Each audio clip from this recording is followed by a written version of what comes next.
Oui, donc bonjour tout le monde, j'espère que vous allez bien. Je m'appelle Alindia alias Webster et ceci est la première capsule de 4 capsules à propos de l'histoire de la présence noire et l'esclavage ici au Québec et au Canada. Depuis l'époque de la Nouvelle-France, depuis l'époque de Samuel de Champlain. Donc c'est quelque chose qui est encore très peu vu, qu'on voit pas dans le cursus scolaire non plus, mais qui a existé pendant près de 170 ans ici au Québec. Euh, pour ma part, je commençais à m'intéresser à cette histoire-là il y a peut-être une quinzaine d'années. J'ai étudié en histoire, mais j'ai jamais vu cette histoire-là. C'est-à-dire que dans mes cours d'histoire, on m'a jamais parlé d'esclavage ici, on m'a jamais parlé de présence noire ici. Et c'est en sortant de l'université que j'ai commencé à m'intéresser à cette histoire-là. Et donc à partir de ce moment-là, j'ai lu beaucoup, je continue à lire à ce sujet. Mais au-delà des lectures, je voulais partager cette histoire-là afin qu'on puisse mieux connaître qu'est-ce qui s'est passé. Et donc, à l'époque, j'ai commencé à rapper à propos de cette histoire parce que je suis un artiste hip-hop de métier. Et donc, j'ai écrit une chanson qui s'appelait Québec History X à ce propos. Vous pouvez toujours aller voir là si ça vous intéresse.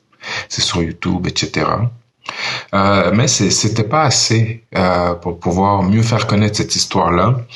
Et donc, des chansons, je suis passé aux conférences.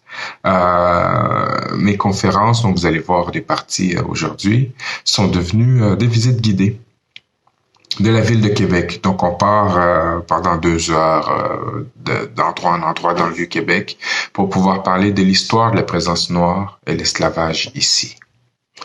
Mais c'était pas assez. Et donc, récemment, j'avais une exposition au Musée des Beaux-Arts à Québec à propos des esclaves, en fait, et des annonces dans les journaux qui étaient publiées afin de pouvoir retrouver ces esclaves-là. Et puis aussi, l'année passée, j'ai publié un livre jeunesse à propos d'Olivier Lejeune, le premier esclave ici.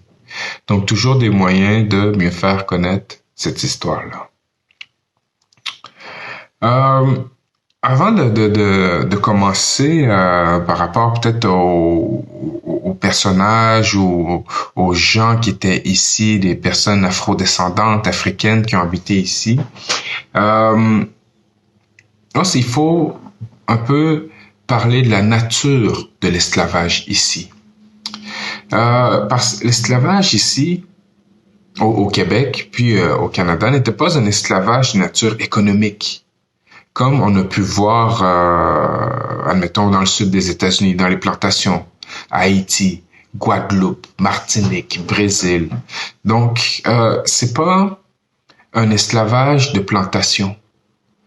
Parce que déjà ici, l'économie, à l'époque de la Nouvelle-France, était pas axée sur les grandes plantations agricoles. Tu vois, que ce soit du tabac, de la canne à sucre, du cacao, du coton aussi. L'économie était essentiellement basée autour de la commerce de fourrure et des pêches, tu vois. Parce qu'on n'a pas besoin d'avoir une grande force humaine pour pouvoir exploiter ces ressources-là à l'inverse des plantations, tu vois. Et donc, l'esclavage ici est un esclavage domestique.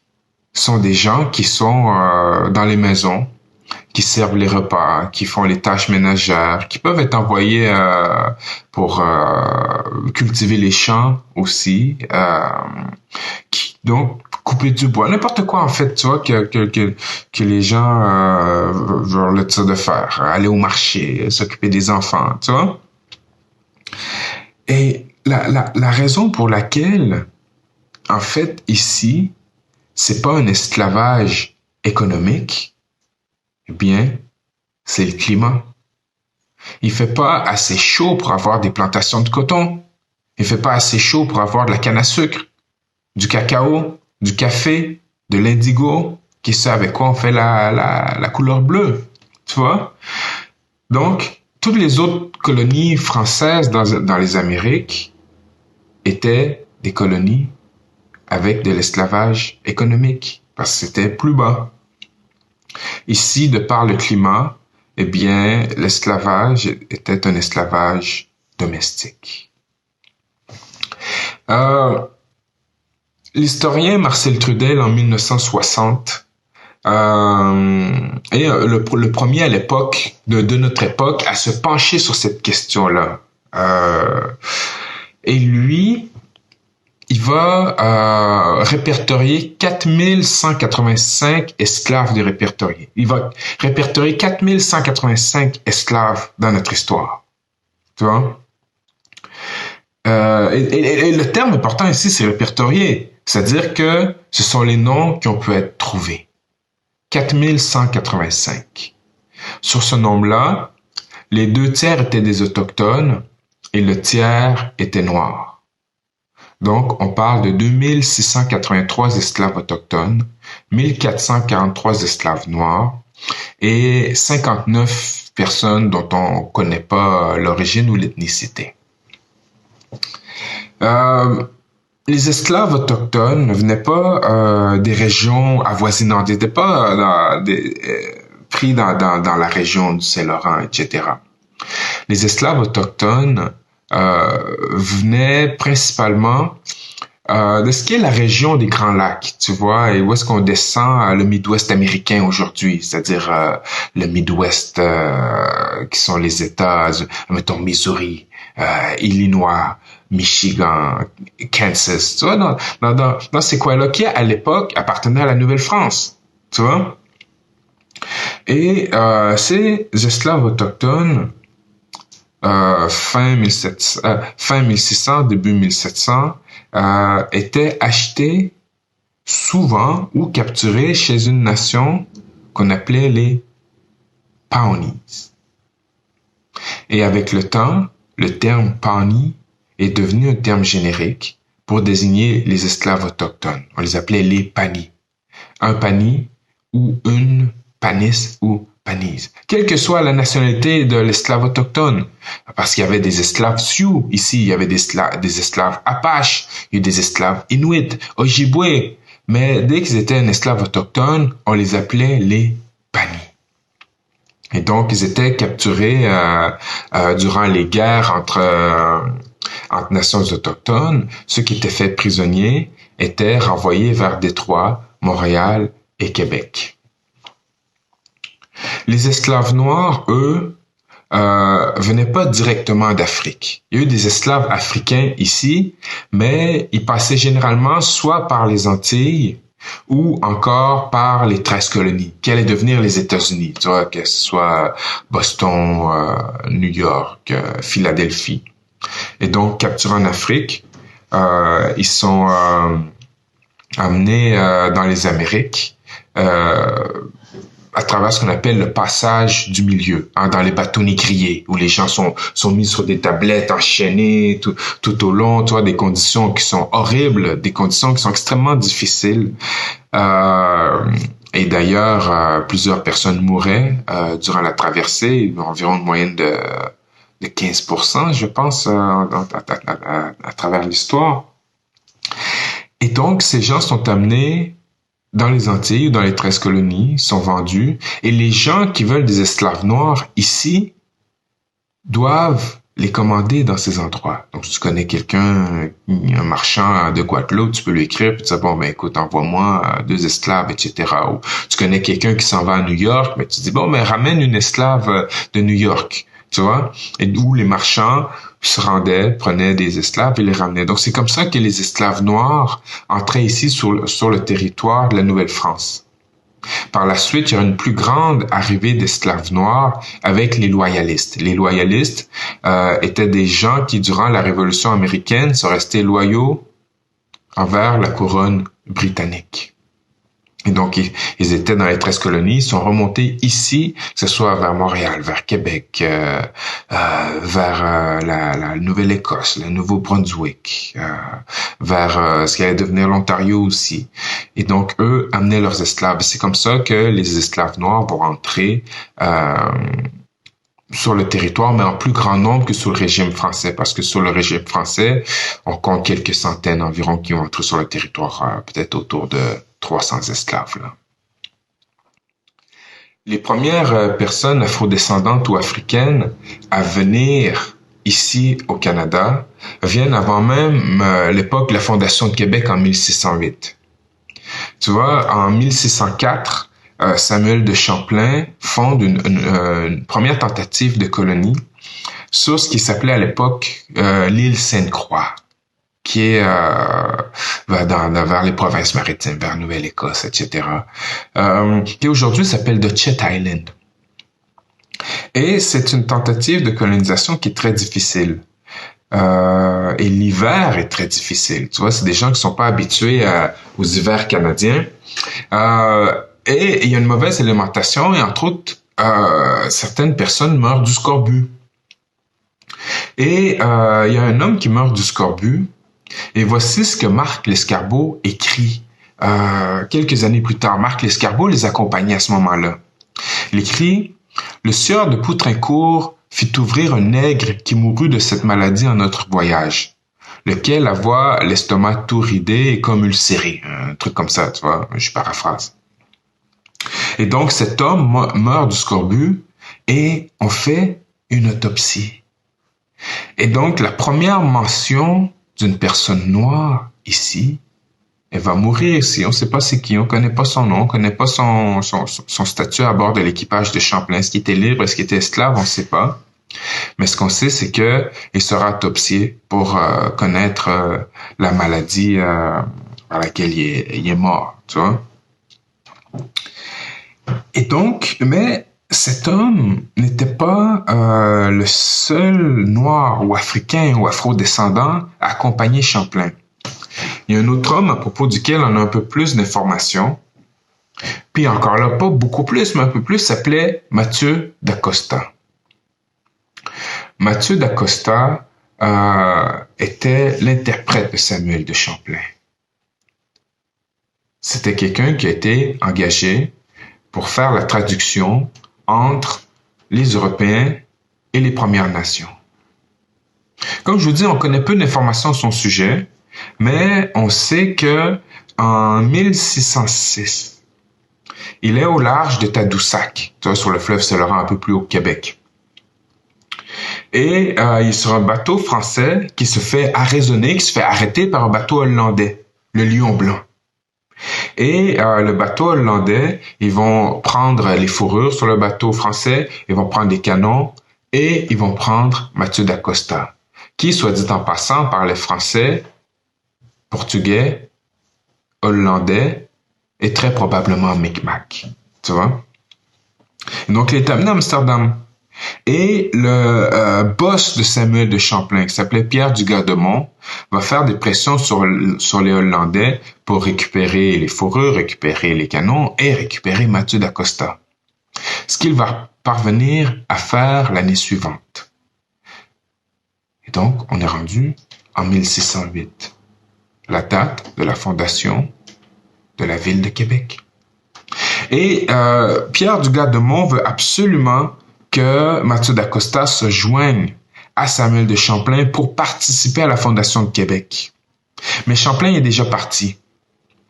Mais on veut tellement qu'il participe à cette fondation qu'on va signer un contrat tout de suite. C'est-à-dire qu'on dit, écoute, on va signer le contrat maintenant et au printemps prochain, tu vas aller rejoindre Champlain pour participer à la fondation de Québec.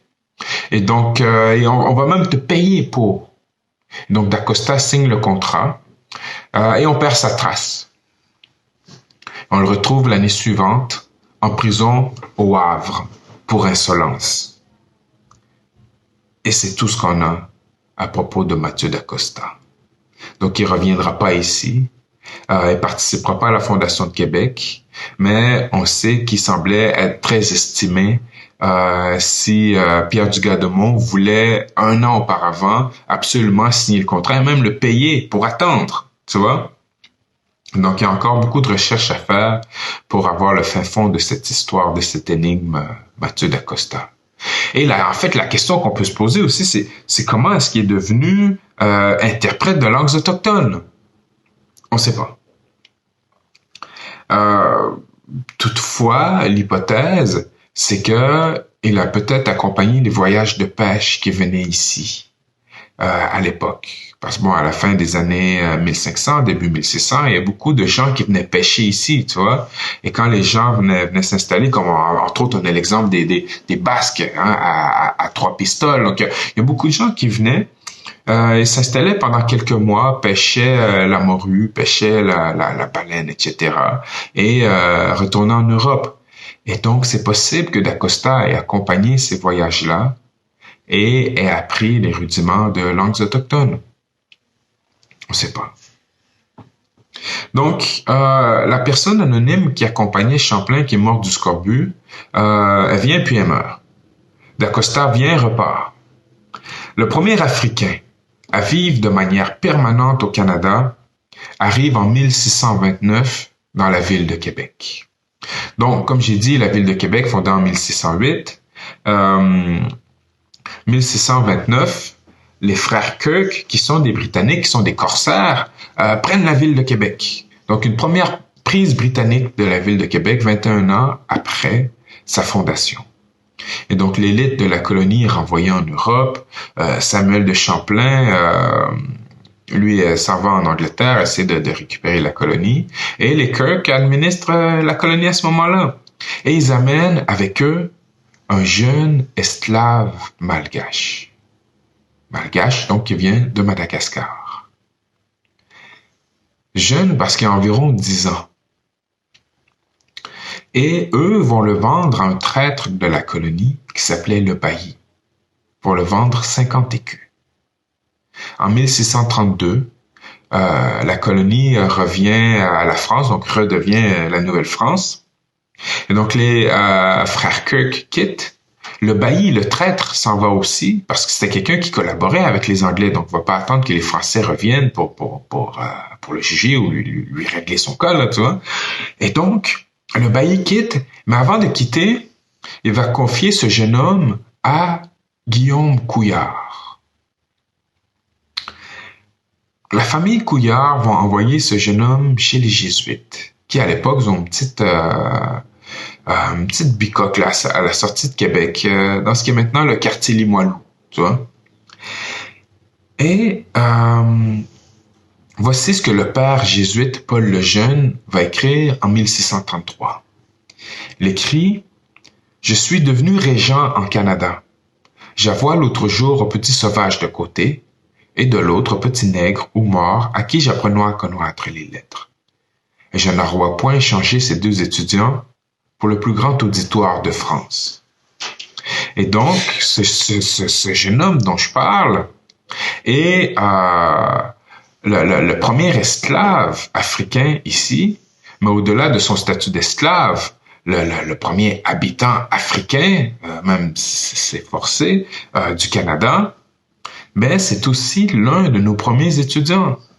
Dans toute l'histoire académique canadienne, l'un de nos premiers étudiants était un jeune esclave malgache. Étudiant dans le sens où le père Lejeune va lui apprendre les bases du catéchisme pour pouvoir être baptisé. Donc, il ne fera pas d'études supérieures. Hein. Et même quelques années plus tard, quand il doit signer une déposition, il va signer avec une croix. Tu vois?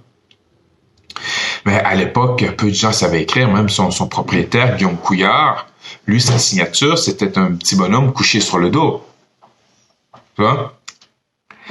Et donc, on a très peu d'informations à propos de ce jeune homme, et la plupart des informations nous viennent de Paul le Jeune, le jésuite. Quelques mois plus tard, Paul le Jeune écrit il dit « Aujourd'hui, il nous a bien fait rire. On lui a dit que bientôt on allait le baptiser et puis qu'il allait devenir comme nous. » Puis il s'est mis à pleurer. Et donc, on lui demande, mais pourquoi tu pleures? Il dit, mais si vous dites que je vais être comme vous allez m'arracher la peau. Ce qu'il croyait qu'être baptisé, c'est être écorché. Et donc, il sera baptisé. On va lui donner le nom de Olivier le Jeune. Olivier en l'honneur du gendre de Guillaume Couillard, qui s'appelait Olivier le Tardy, et le Jeune en l'honneur du père Paul le Jeune, le jésuite, son professeur. Et Olivier le Jeune va passer toute sa vie ici. Il va passer toute sa vie à Québec. En 1638, il y a une rumeur comme quoi les Anglais reviennent, et lui va rapporter cette rumeur-là, mais on va lui demander est-ce qu'il peut prouver, puis il dit non. Alors, il sera accusé, condamné en fait, pour calomnie et diffamation. Il va être condamné à être enchaîné 24 heures dans un cachot. On dit 24 heures mis à la chaîne. Et Olivier le Jeune décède en 1654, inhumé le 10 mai au cimetière de la Côte-de-la-Montagne, qui est le premier cimetière européen au Canada. Et c'est tout ce qu'on possède à son propos. Et Olivier le Jeune, il y a 2 mois, a été reconnu comme personnage historique par le gouvernement du Québec. Et donc, c'est le premier personnage historique noir dans l'histoire du Québec. Et donc, la prochaine capsule sera les suites de l'esclavage sous le régime français, notamment à propos de Marie-Joseph Angélique et Mathieu Léveillé. OK, peace.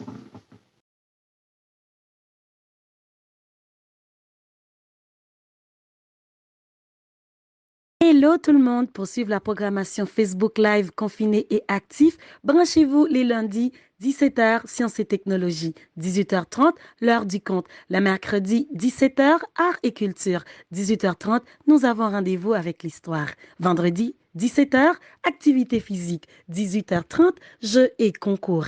Confiné, connecté et actif, branchez-vous. Projet 4C, communauté connectée contre la COVID-19. Accompagnement, soutien technique, accès Internet, ordinateur. Gratuit pour les familles à faible revenu. Pour vous inscrire, visitez le www.sdesj.org/4C. Des conditions s'appliquent.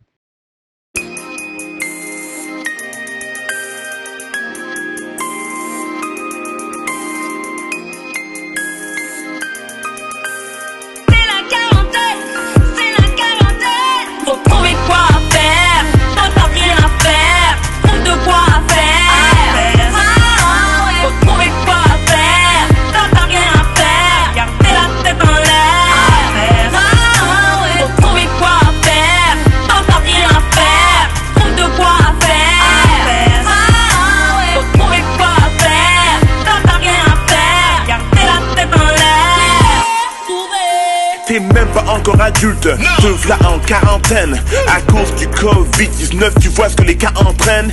L'école est fermée, les gyms sont fermés, même l'aéroport. Pour l'instant, y a pas de classe à faire. Pour combien de temps? Ça, je l'ignore, mais ce qu'on sait, ce virus veut ta peau, protège-la, coûte que coûte. Ne sers pas de mais, vas-y, coude. Si tu tousses, c'est dans le coude. Papier mouchoir à la poubelle. Y a pas de purée.